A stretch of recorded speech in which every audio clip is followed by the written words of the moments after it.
పెద్దలు ఉండి నేను అన్న పర్మిషన్ తీసుకొని వెళ్ళిపోయినా.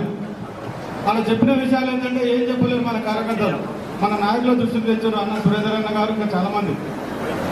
ఈ గవర్నమెంట్ లో మన ఈ కార్యకర్తలకు అండగా నిలవకపోతే మనకు భవిష్యత్తులో కార్యకర్తలు పోతే నాయకుడు ఏం చేస్తాడు, ఇబ్బంది అవుతుంది. కాబట్టి దయచేసి ఈ జిల్లా అధ్యక్షులకి, జిల్లా కార్యవర్గానికి, వేదిక మీద ఉన్న ముగ్గురు శాసనసభ్యులకు మేము విన్నవించుకుంటున్నాం ఏంటంటే ఈ పోలీసు వాళ్ళు ఈ కార్యకర్తలను నెగలనేయకుండా, తప్పు లేకుండా తప్పుడు కేసులు పెట్టి జైల్లో పెడుతున్నారు. వచ్చింది ఒక ఉపన్యాలకు వచ్చి మనం అధికారాన్ని కోల్పోవచ్చు. కార్యకర్తలు ఒకటి ఆలోచన చేయండి, ఎన్నికలు స్టార్ట్ అయినాయి, ఎన్నికల ముందర ఒక 20 రోజులు నిలవేసింది గొప్పల కుటుంబం. ఒకసారి ఆలోచన చేయండి, ఎన్నో పదవులు ఇచ్చింది, హీరో చేసిన చరిత్ర కూడా హరీశ్వర్ రెడ్డి కుటుంబానికి ఉన్నది. అలాంటి వారు మనకు ఎన్నుకొని వచ్చి రకరకాల ఇబ్బంది, సరే ఒడిదుడుకులు వస్తుంటాయి. రాజకీయంగా ఒక యాక్సిడెంట్ జరిగి మనం అధికారాన్ని కోల్పోవచ్చు. ఒక లీడర్ కూడా మనకు 40 సంవత్సరాల నుంచి మనం వెన్నుదారి నుండి మనకు పనిచేసినటువంటి నాయకులు ఉన్నారు.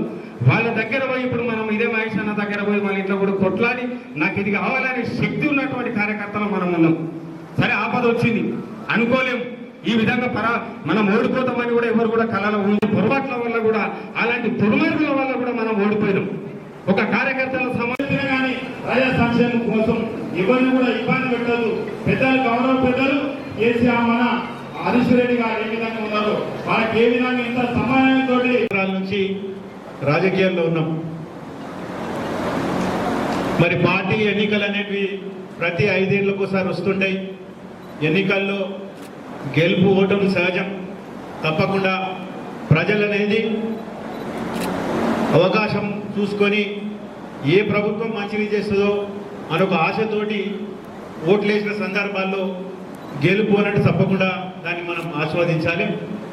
తప్పకుండా మనం ఓటమి చెందినమని నిరాశపడాల్సిన అవసరం లేదు, పోరాడుతూనే పోతాం. ఇలా బీఆర్ఎస్ పార్టీ అనేది ఒక ఉద్యమ పార్టీ, పోరాటాల గడ్డ. తెలంగాణ సాధించినటువంటి పార్టీ బీఆర్ఎస్ పార్టీ.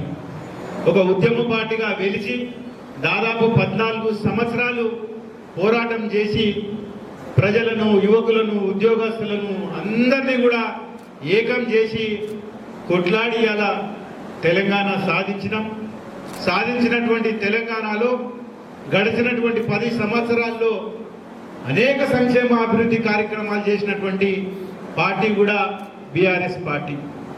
దాంతోపాటు అత్యధికంగా సభ్యత్వాలు ఉన్న పార్టీ కూడా, ప్రాంతీయ పార్టీ దేశంలో ఏదైనా ఉందంటే అది బీఆర్ఎస్ పార్టీ. అదంతా కూడా మరి కేసీఆర్ గారి చలవనే, వారి నాయకత్వంలోనే ఇలా ప్రజలందరూ కూడా గడిచినటువంటి 10 సంవత్సరాల్లో సురక్షంగా, సుభిక్షంగా, ఆర్థికంగా అన్ని రంగాల్లో ఇలా పురోగతి చెందినటువంటి రాష్ట్రం ఏదైనా ఉందో దేశంలో అంటే అది తెలంగాణనే.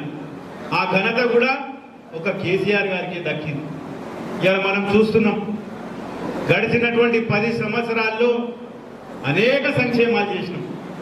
దేశంలో లేనటువంటి సంక్షేమాలు ఇలా రాష్ట్రంలో చేసి ఆ సంక్షేమాలన్నీ కూడా ఇతర రాష్ట్రాలు, దేశం కూడా మనను కాపీ కొట్టి అందరూ కూడా ఆదర్శంగా తీసుకొని ప్రజలకు సంక్షేమాలు ఇచ్చింది. ఇలా నిన్ననే మనం అంబేద్కర్ జయంతి చేసుకున్నాం.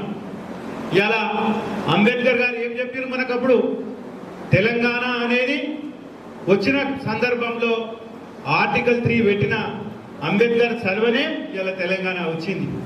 ఎప్పుడైతే చిన్న గ్రామాలు, చిన్న మండలాలు, రాష్ట్రాలు ఏర్పడతాయో అప్పుడే అభివృద్ధి చెందుతాయి, పురోగతి చెందుతాయి అనే నిదర్శనమే ఇలా తెలంగాణ. ఎందుకంటే మనకు వచ్చినటువంటి సంపదను అంతా కూడా ప్రజలకు పంచాలి, అభివృద్ధి చెందాలి. ఇలా తలసరి ఆదాయంలో కానీ, జిఎస్డిపిలో కానీ, జీడిపిలో కానీ ఇలా మన రాష్ట్రం దేశంలోనే మొదటి స్థానం, 2వ స్థానం పోయింది. కానీ నిన్న మనం చూస్తున్నాం, మనం మళ్ళీ 14, 13 స్థానానికి పడిపోయినాం. దానికి కారణం ఈ కాంగ్రెస్ పార్టీ అధికారంలోకి వచ్చిన తర్వాత ఈ గడిచినటువంటి 16 నెలల్లో ఏ రకంగా మోసపూరితటువంటి మాటలను నమ్మి ప్రజలు ఓట్లేసిండ్రో వాళ్ళకి ఇచ్చినటువంటి హామీలు ఒక్కటి కూడా నెరవేర్చలే. మనం చూస్తున్నాం, ప్రజలందరూ కూడా ఆశావాహులు. కేసీఆర్ గారు ఎన్నికల్లో ఎప్పుడు చెప్పలే నేను ఇవన్నీ సంక్షేమాలు ఇస్తాను, 1000 రూపాయల పెంచిన తర్వాత తప్పకుండా గ్రామ స్థాయిలో కూడా మళ్ళీ మనం కమిటీలు వేస్తాం. ప్రతి గ్రామంలో కూడా జెండా కార్యక్రమం ఉంటుంది, ప్రతి మండల కమిటీ ఉంటుంది. మళ్ళీ మనం అందరం కూడా ప్రతి గ్రామంలో, నేను కూడా ప్రతి గ్రామానికి కూడా తిరిగి మళ్ళీ మనం కమిటీలు వేసుకుందాం. అదేవిధంగా పార్టీ ఏ కార్యక్రమం ఇచ్చినా దాన్ని విజయవంతం చేద్దాం, ప్రజలకు అండగా నిలబడతాం. తప్పకుండా ఈ ప్రభుత్వం వచ్చిన తర్వాత కక్ష సాధింపులు చేస్తున్నది. ఇలా ఎవరు పోలీస్ స్టేషన్కి పోయినా వాళ్ళ మీద అక్రమంగా కేసులు పెడుతున్నారు. మనం చూస్తున్నాం, అక్కడిక్కడ కొన్ని సంఘటనలు జరిగినాయి. తప్పకుండా వారికి కూడా మనం అండగా ఉన్నాం. తప్పకుండా ఎవరికి ఏం అవసరం వచ్చినా మేము 24 గంటలు పనిచేస్తాం. నాకేం వేరే వ్యాపారం లేదు, ఏం లేదు. మీరు ఎప్పుడు పిలిస్తే 24 గంటలు మీకు అందుబాటులో ఉంటున్నా, ఎక్కడ అవసరం ఉంటే అక్కడ ఖచ్చితంగా వస్తున్నా. కాబట్టి మీకెవ్వరికి ఇబ్బంది కాకుండా మండల స్థాయిలో ఉన్న నాయకులు ఉన్నారు, వారికి చెప్పండి. ఇంకా ఏమైనా ఇబ్బంది ఉన్నా మీరు నాకు డైరెక్ట్గా ఫోన్ చేసినా కూడా తప్పకుండా స్పందిస్తాం. కాబట్టి మనం పార్టీయే పోరాటాల పార్టీ కాబట్టి మనం ఈ కేసులకు భయపడాల్సిన అవసరం లేదు. ఏదున్నా ఇదంతా కూడా తాత్కాలికమే, అప్పటిదప్పుడే ఉంటుంది. కాబట్టి మనం ధైర్యంగా ఉంటే ఎక్కడ కూడా మనకి ఇబ్బంది ఉండదు. కాబట్టి దయచేసి మనం అందరం కూడా ఒక కుటుంబం లాగా 40 సంవత్సరాల నుంచి పనిచేస్తున్నాం. తప్పకుండా అందరం కూడా అండగా ఉండి రేపు ఎన్నికలు వచ్చేటి మీవే ఎన్నికలు, స్థానిక సంస్థల ఎన్నికలు. ఇలా ఎన్నికలు అయిపోయి దాదాపు 5 ఏళ్ళు పూర్తి అయిపోయి కూడా 1.5 సంవత్సరం అయితే కూడా ఈ ప్రభుత్వం ఇప్పటి వరకు కూడా ఎన్నికలు పెట్టడానికే వెనుకం చేస్తుంది. సర్పంచ్ల కాలం అయిపోయి దాదాపు 1 సంవత్సరం మీద 3 నెలలు అవుతుంది. ఇవాళ ఎంపీటీసీల జడ్పీటీసీల కాలం కూడా దాదాపు 1 సంవత్సరం అవుతుంది, ఇంకొక నెల అయితే. అంటే ఇవన్నీ కూడా వాళ్ళు కాలయాపన చేస్తున్నారు. వాళ్ళకి ఎక్కడ కూడా పాలన మీద పట్టు మీద ఎక్కడ కూడా వాళ్ళకు తెలియదు. ఇప్పుడు కూడా ఆ ముఖ్యమంత్రికి ఉన్నటువంటి మంత్రులకు అవగాహన లేదు, పాలన ఎట్లా చేయాలనో తెలియదు. కాబట్టి తప్పకుండా కేసీఆర్ గారు 10 సంవత్సరాల్లో ఎక్కడ కూడా ఇబ్బంది కాకుండా ప్రజలను అందరినీ కూడా, ఉద్యోగస్తులను అందరినీ కూడా మరి కడుపులో పెట్టుకొని ప్రతి కుటుంబానికి న్యాయం చేసే విధంగా పనిచేసిండు. తప్పకుండా మన రోజులు ఖచ్చితంగా వస్తాయి. కాబట్టి మనం ఈ 3 సంవత్సరాలు కూడా ప్రజలకు అండగా ఉండి, కార్యకర్తలకు అండగా ఉండి, ఎవరికి ఏం ఇబ్బంది వచ్చినా పోరాటం చేయనికే మేము 24 గంటలు కూడా సిద్ధంగా ఉంటామని తెలియజేస్తూ, రేపు జరగబోయే మీటింగ్కు మీరందరూ ఏం నిర్ణయిస్తే, మండల స్థాయిలో ఉన్నటువంటి నాయకులందరూ కూడా ఏం నిర్ణయిస్తే దానికి తప్పకుండా అన్ని ఏర్పాట్లు చేసే విధంగా నేను ముందుకుంటా. కాబట్టి మీరు ఎవరు కూడా భయపడాల్సిన అవసరం లేదు. దాంతోపాటు ఆ రోజు 27 నాడు మన పార్టీ యొక్క ఆవిర్భావ దినోత్సవం.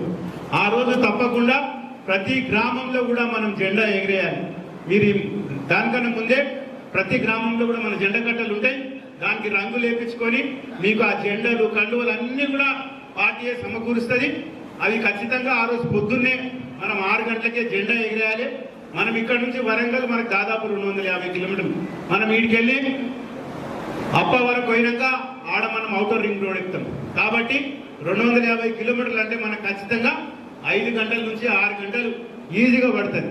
కాబట్టి దయచేసి మీరు పొద్దున్నే 7 గంటలకు వెళ్ళాలి.